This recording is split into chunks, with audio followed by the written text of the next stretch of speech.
I'm Abhi Sivasailam, and today we're going to talk about designing and building metric trees. Look, this is a topic I love. If you pull the string on my back, I'll go for hours. Fortunately for you guys, unfortunately for me, we only have a half hour. So we're not going to be able to talk about everything I would like to talk about. We're actually going to bound this mostly to the design piece and less the building piece. I think there are definitely going to be other opportunities to get into implementation details, including actually after this. I'm recording a podcast in the office hours room. So I hope you stick around for some of those conversations as we kind of get into more of the technical details. For the purposes of this conversation, I'm just here to beat you over the head with the notion that metric trees are cool and important and transformative, because the reality is nothing we're going to talk about today is that revolutionary. It's not mind-blowing. What's revolutionary is taking it seriously. What's revolutionary is actually taking the implication seriously and orienting data teams and companies around this idea, which is significantly more rare. So with that preamble out of the way, we'll start. So we're going to start with the question of why. And for our purposes here, we're actually not going to start with why. We're not going to start with why metric trees directly. We're going to start with a more fundamental, a more existential question for this group here, which is why data? What's the point of this data stuff anyway? Why are we here on adult spring break for the past couple of days? And look, my background is I run data teams and I run growth teams. I do this. I've done this for the past couple of decades as a leader that actually builds up those functions, advisor, investor, consultant, etc. Through the process, I've intimately seen hundreds of companies, hundreds of data teams, and my answer to this question is that most of the value of data, 90% of the value of data for 90% of companies is really analytics specific, right? It's really just answering these four questions. What happened? Why did it happen? What's going to happen next? And what should we do about it, right? Or what should we do to bring it into effect? This is it. And I know this is an AI-focused conference, a data science-focused conference as well, but them's the breaks for most companies. This is where the bulk of the value is actually harvested.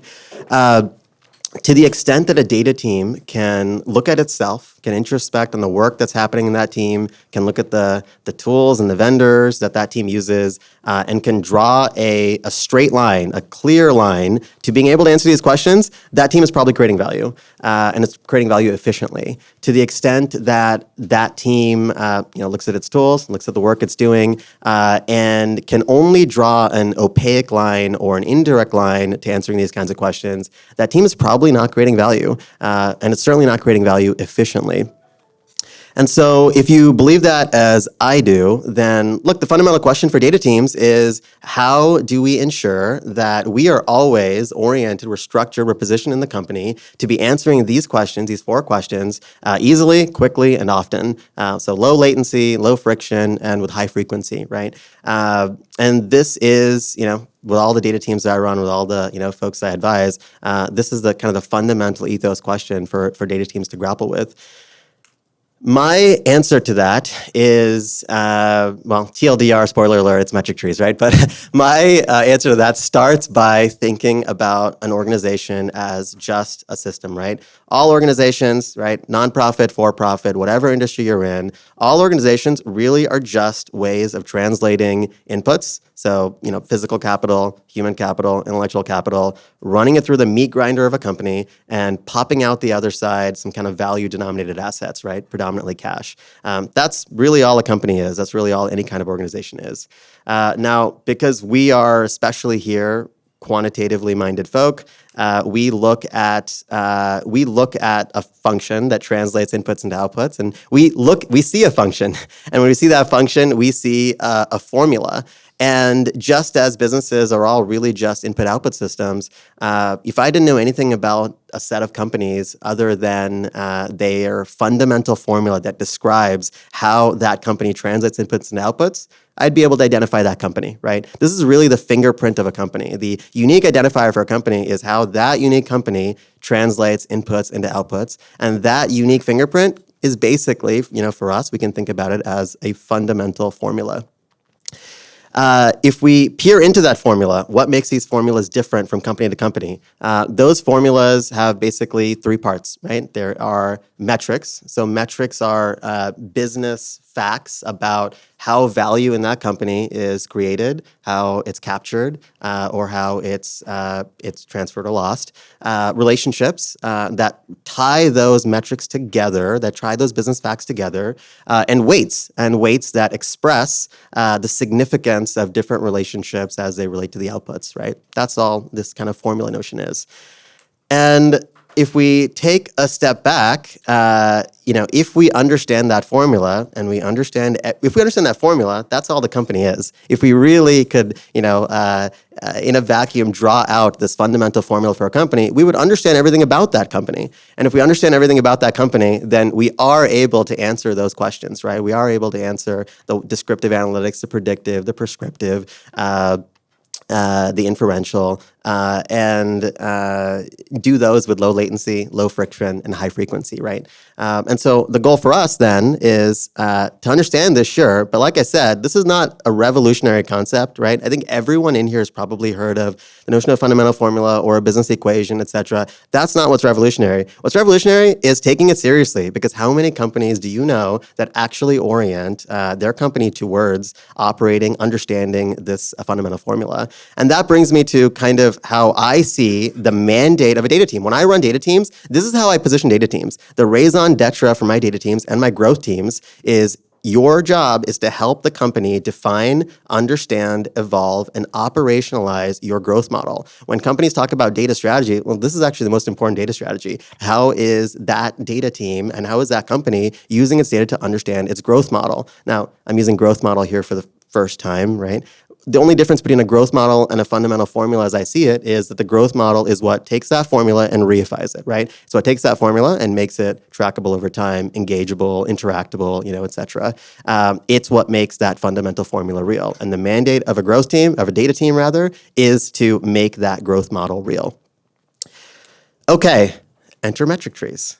So a metric tree is nothing more than just a logical representation of a growth model, right?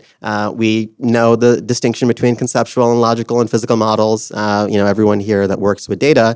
For a growth model, which again we mentioned was physically reified, for a growth model, the kind of the logical precursor is this notion of a metric tree. And this both supports the creation of a growth model, but it also is an ergonomic way to present and consume what that growth model is actually telling you. And a metric tree is really just outputs, inputs, and relationships. And we should recognize that these are basically what we called out as the parts of the fundamental formula too, right? Metrics, relationships, and weights. So that's basically what a tree is, right? So now the question is, okay, great. How do we go about building this tree, right? We're not focused so much on actually reifying the growth model in this conversation, but how do we go about actually constructing this tree for our business or for my specific organizational unit? There's really 4 steps to making metric trees. We're going to keep this pretty simple. Step number 1, you're going to define North Stars. Step number 2, you're going to recursively break down inputs. Step number 3, you layer additional inputs. And step number 4, you add metadata. You hang metadata onto this tree. And so we're going to pace through those one by one.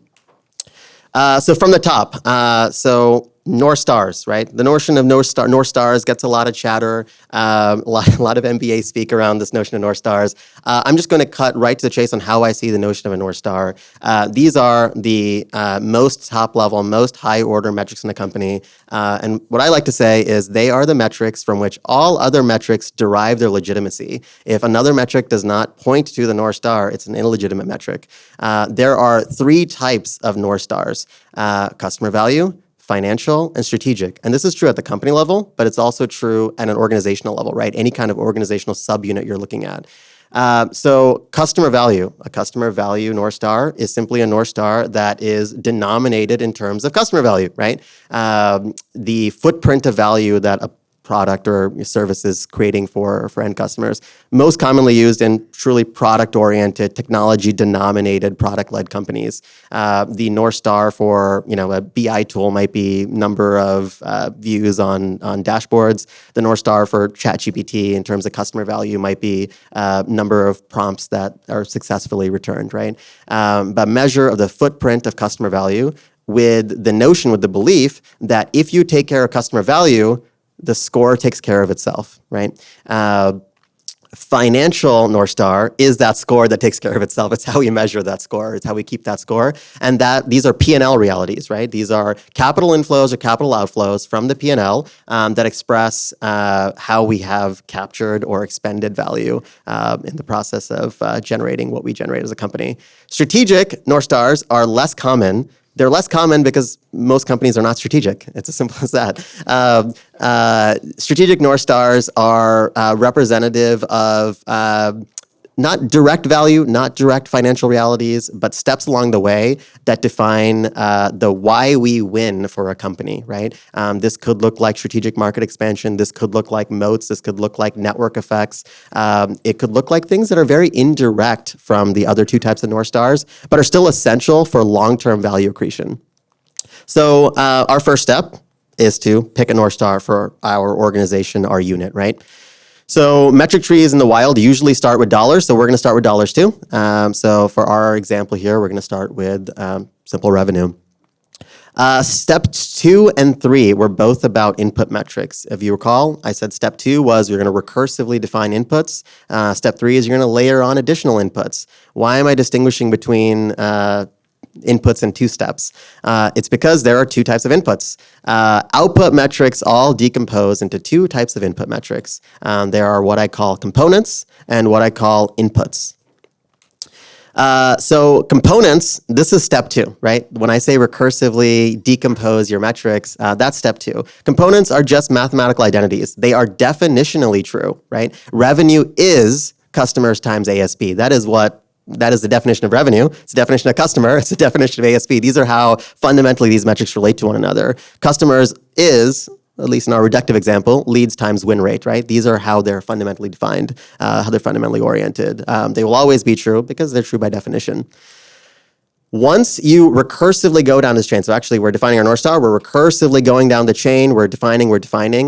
When we run out of what I call the metric vocabulary, when we run out of the metric vocabulary to continue to decompose, those metrics that are left are leaf metrics, and we do not proceed. The step 3 is that we're going to layer on influences. Influences are contingent relationships, right? These are temporally contingent. They're empirically derived. They're not true by definition. They're true as empirical realities. Speed to lead here, for those of you who aren't familiar with the B2B model, B2B sales model has this notion of, you have inbound leads that come in. Speed to lead is basically how quickly I get at that lead, right? How quickly does an SDR show up at your doorstep and ask you to sign on the dotted line or talk to an AE? Speed to lead is an empirical metric. It is the relationship between speed to lead and win rate has a certain relationship today. It might have a different relationship tomorrow. It looks different across different companies. It is temporally contingent. It's empirically derived. It is not by definition true. It's mediated by other kinds of amorphous and unstable relationships, right? So the step 3 is really great. We have all of these components. Now we're going to go hang these influences. We might know influences to be sure, right? We might absolutely know that speed to lead is an influence. We might not know influences. These might also just be pure hypotheses, but we're going to layer both of these influences and hang them onto our tree as step 3. Step 4 is we're going to add metadata. Now, I'm a big graph guy. If you look carefully, this is actually just a graph, right? It's a graph of nodes and edges. When we talk about metadata, we're going to hang metadata on both nodes and edges, right? On edges, there are 2 important types of metadata we want to be adding. That is strength, how strong is the relationship between one metric and another, and confidence, how certain are we about that relationship. For inputs, for these nodes, we're going to be hanging what we would kind of colloquially call as slices, right? Like if I want to understand win rate, I would look at win rate by X, by Y, by Z. What are those X's, Y's, and Z's? How would I reason about what a metric is and how that metric is performing? Those are dimensional concerns, and that dimensional metadata is what we hang on these nodes. And that is basically it, right? Fun and profit in 4 easy steps. We start the North Star, we decompose into inputs, we layer on additional inputs, and we hang that metadata on inputs. Now, again, we're not going to talk so much about the reification of a growth model here. What we are going to talk about is beating you over the heads so that you're excited, because this is not extremely complicated. What's complicated is getting the activation energy to actually go do this. So we're going to get you all fired up. And we're going to talk about applications and use cases once you have this, assuming you have a magical growth model, assuming you've done this exercise. I'm going to talk a little bit about how I've used this stuff. So applications and extensions. Application number 1, onboarding. So Robert E. was up here. Some of you heard his talk early today. Robert E. Said a lot of things about how to be a 10x analyst. One of those things is domain context, right? How do you get domain context? I know of no better way to facilitate the transfer of domain context than to first express that tacit context into a metric tree and share that metric tree with folks that you onboard. At a company called Hustle, we would do this. We did this for every data scientist, every data analyst, every data engineer. We cut onboarding time into an hour. And it was so successful that this is how the entire company started onboarding their functions, right? The marketers would onboard product marketers by understanding by sharing with them the metric tree for marketing. Same with sales, same with product, same with what have you, same with all these other functions. Utterly transformational. Number 2, as a gateway to a knowledge repo. So at a company called Keap, where I was running growth and data, one of our struggles was a struggle that probably many of you are familiar with, which is we do all of this analysis, we do all this experimentation, we put it into a notebook, and it never sees the light of day, right? No one ever talked about it again.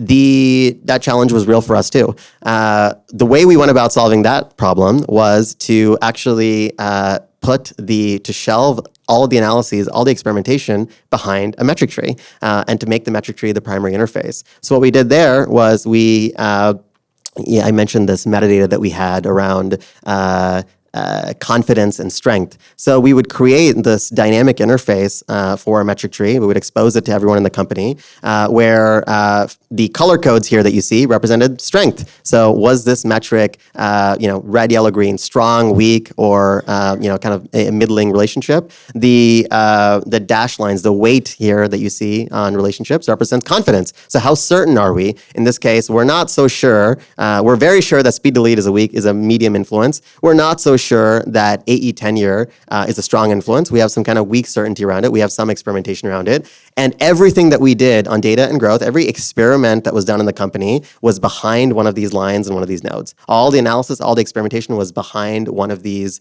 relationships. And it was very transparent. Where do we have confidence? Where do we not? Where do we need to go? Where do we need to experiment? Where did we experiment recently?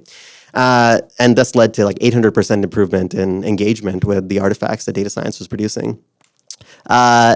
That lends naturally into the next utterly transformational use case, which is as a mission statement for data teams. So when I run data teams, I have data and growth teams. I have them look at this and tell them that their mandate is oriented purely towards the levers. Their mandate as a data team is to turn those unsolid lines solid, to use experimentation analysis to turn those low confidence relationships into high confidence relationships. And your mandate as a data person is to light up the board, to light up the tree with more levers. Because ultimately, data's responsibility is to identify growth levers, and operators' responsibility is to pull those growth levers. This is a completely transformational, utterly transformational way to position a data team. If you actually position your data team like this, you will never again have conversations about, does my data team create value? How much value does my data team create? How should I measure the value? Because the value is the process, and the process is identify levers so that operators can pull them. And if operators are able to pull levers effectively, you've done your job. Another use case is dashboarding. So when I joined Flexport, there were 2,700 dashboards, and there were 600 people in the company. So that's several dashboards per person. The way we cut that down to 51 dashboards was by building a metric tree first and by partitioning dashboards based on limbs of the tree, right? You start by understanding the structure of your business and you start breaking out the limbs of your tree and you start partitioning those into dashboards. And those dashboards now have kind of inherent structure and they have relative structure, right? The structure of the dashboard internally makes sense, but they also make sense from one dashboard to another because these dashboards now have this logical hierarchy to them that's derived from the tree.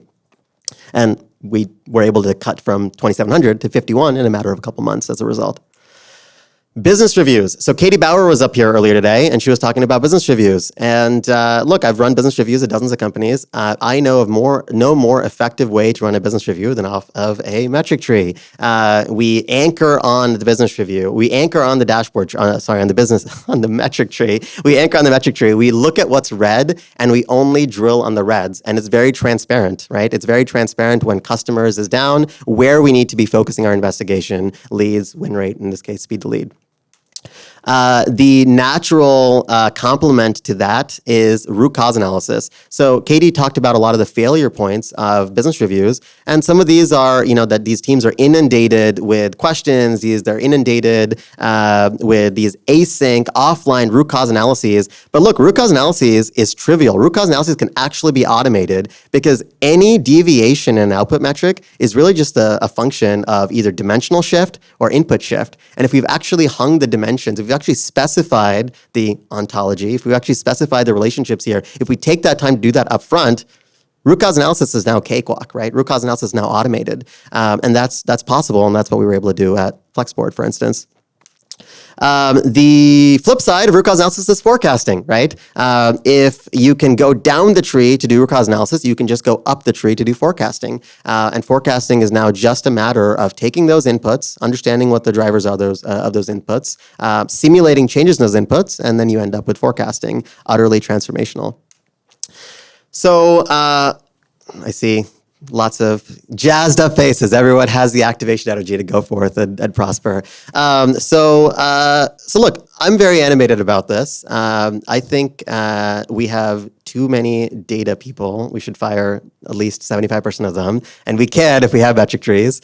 I'm very excited about the possibility of what metric trees can do. And so one of the things that I've been really focused on is how do we make it easy? And for the past 6 months, I've been working on a variety of ways to try and make this easier, try and lower the activation energy required to be able to actually make this work in companies. So there's a lot to talk about here, again, around how you reify the growth model.